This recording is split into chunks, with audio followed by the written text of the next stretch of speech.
Hello, learners, and welcome to Lecture 4 of this NPTEL course on Victorian literature.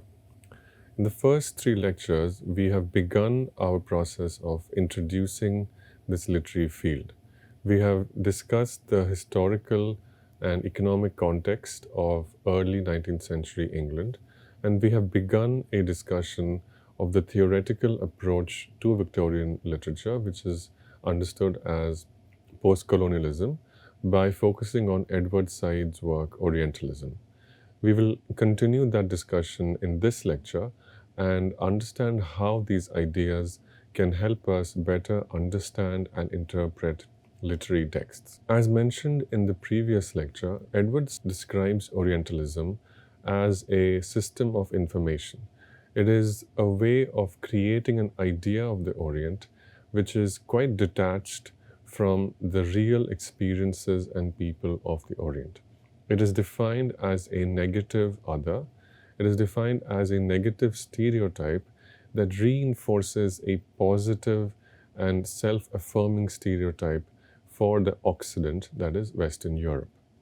Now, key to understanding how this idea, which is quite detached from reality, which is not actually true and contains many falsehoods, becomes pervasive, right? This is a question that Edward Said engages with and asks.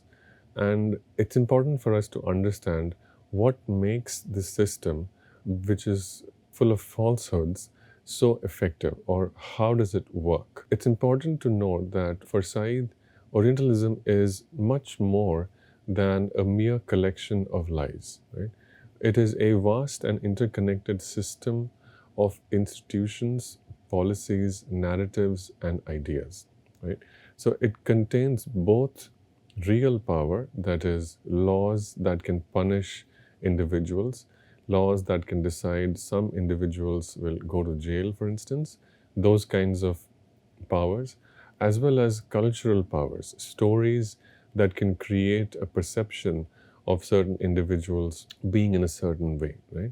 So both stories and governmental powers, right? Both of these things work together, and it is their interconnection and vastness which together gives Orientalism its pervasive and persuasive power, right?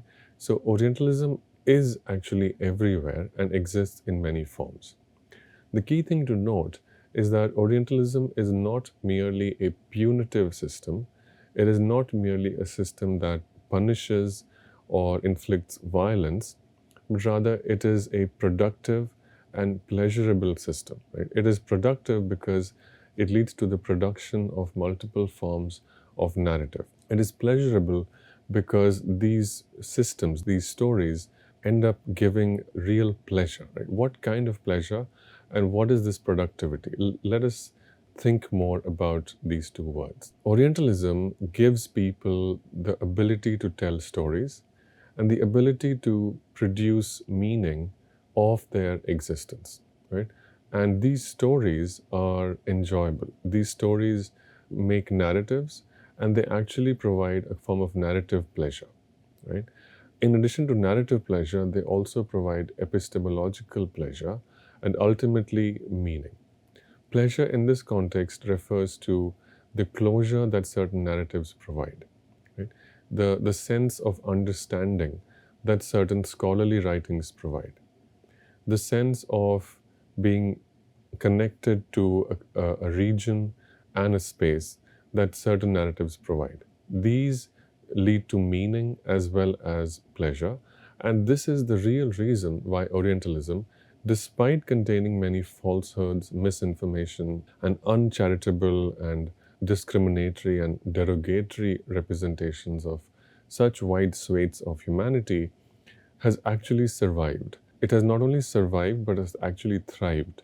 It has done very well for itself, given how much negativity it actually ends up producing. Now, if you just think of popular culture, you'll find that it is replete with instances of Orientalism. One can think of something as popular as the Indiana Jones series of movies, which are produced by Hollywood and which, despite additions of more culturally sensitive information, still operate from a bedrock foundation of Orientalism.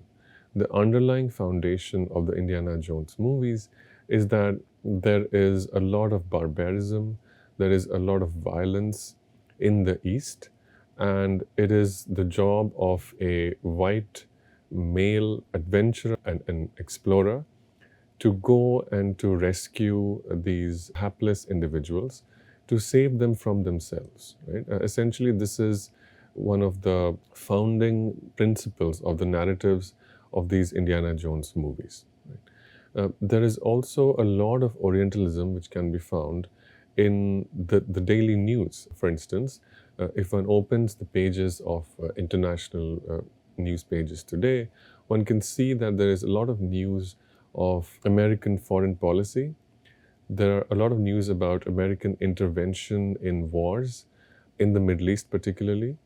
There is also a lot of historical narrative about how the scramble for oil in the Middle East has led to a lot of wars. And finally, the most contemporary event and a story which is evolving as I speak these words is the story of the war in Gaza.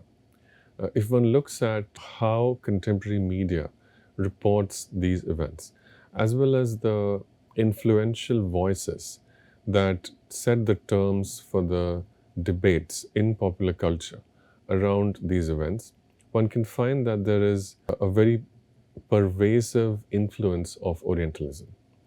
Orientalism is a persuasive way of thinking which determines how people make sense of and respond to these very catastrophic and violent events of our times. Orientalism as a theoretical approach is also very deeply connected to post-colonialism. Post-colonialism refers to the study of the politics, the history, and the narrative of struggle against colonialism and the aftermath of the political struggles against such colonialism. Colonialism essentially was the extraction of resources from countries and peoples that were considered to be inferior or less than human by Western Europe. After a long period of struggle, these occupations and extractions of resources from colonized nations ended, but many of the cultural legacies and the epistemic implications of colonialism did not disappear. In fact, they became more entrenched. Orientalism is an effort to understand how these legacies persist in popular and literary culture. If one thinks, just to take one instance, one can think of the way violence is often related to Islam and most discussions of Islamophobia in contemporary news and contemporary nonfiction. There is a clear history of Orientalism in these practices. In many contemporary utterances or much contemporary discourse about violence and the tendency to connect violence with Islam and much Islamophobia can be understood as a remnant of Orientalism. Orientalism, therefore, helps us understand how there are forms of colonialism that persist in our current times. Orientalism, therefore, is part of a larger discourse of neocolonialism. Now, let us shift our emphasis a little bit and think about how these ideas, which are historical and philosophical, how these ideas can have a positive and shaping influence for our understanding of literature. Now, in the year 1993, Edward Said published a book titled Culture and Imperialism. In this book, there was a shift in emphasis. While Orientalism focused on history, this book was focused more on works of literature. There was also a shift in the way the object of analysis changed. The focus was less on the content and more on the form. Said was less concerned with how English literature described the Orient, but how English literature itself becomes a form that helps us understand the relationship between culture and history.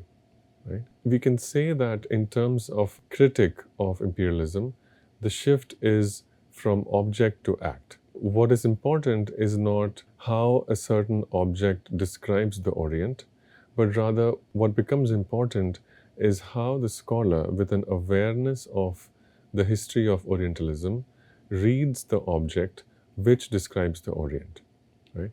These ideas will become clear as I explain some ideas from the book. Now, it is this book, Culture and Imperialism, which really takes stock of a key problem that had been staring English literary scholarship in its face, but which English scholars had somehow managed to avoid negotiating. The problem is the historical fact that the period of 18th and 19th century in Europe was the period that led to the consolidation of imperialism. Imperialism, in the words of Lenin, is the highest stage of capitalism. And Said's definition of imperialism is any act of thinking about, settling on, or controlling land that you do not possess. Right? And this was true of almost every Western European nation in the 18th and 19th centuries. They ran out of resources and began to look elsewhere, that is, to look at the poorer, less modernized, less developed, less civilized from their perspective parts of the world which they could capture, settle, and extract resources from. Right?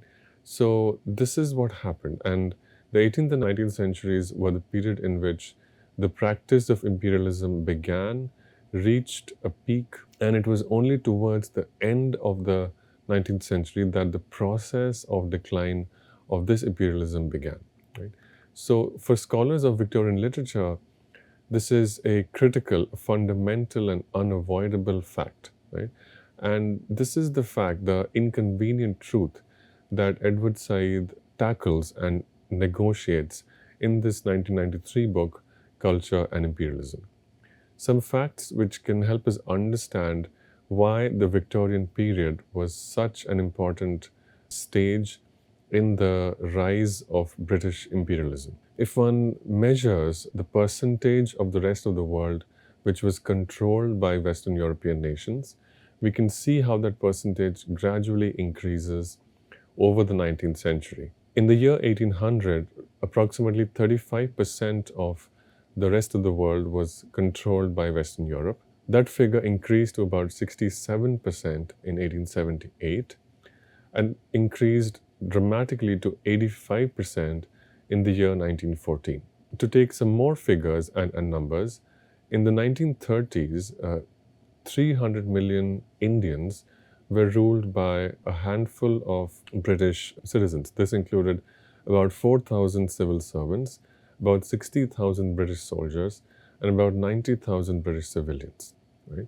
So, and further, another information that can help us understand why the 19th century is so important to understand imperialism. At the peak of the British Empire, a quarter of the world's population was under the rule of Queen Victoria. Right? So the 19th century and the literature that's produced in that time cannot be detached from these very ugly and violent historical realities. Just to get one example of how writers viewed this reality. From the perspective of Charles Dickens, right, the author of Dombey and Son, a novel that was published in the year 1848, this is how it looked. Dickens writes, "The earth was made for Dombey and Son to trade in, and the sun and moon were made to give them light." This is an instance of an uncritical acceptance of an idea which was called Pax Britannica, translated into English roughly as the British peace. This term is taken from the Roman expression Pax Romana, and it refers to the peace that was established after Britain had defeated all other European contenders for the position of occupying and extracting resources from poorer and less developed nations. That is, Pax Britannica refers to the consolidation of the British Empire And to say, for a writer like Charles Dickens to say that the earth was made for Dombey and Son to trade in, refers to an uncritical acceptance and a sort of blindness, a sort of insulation, a sort of ignorance of what was the true cost of peace. The cost of peace, comfort, and development in Victorian England was violence, suffering, and great dispossession in the rest of the world. Now, it is this difference between comfort, peace at home, and dispossession and violence abroad, which Edward Said tries to make sense of in this book, Culture and Imperialism. Some statements that Edward Said makes in this book. The most memorable statement that Said makes is that without imperialism, there is no English novel as we know. And this idea is replicated in several other scholarly works. And there's a phrase which is quite memorable and which repeats this idea in different form, is Slavery and the Culture of Taste.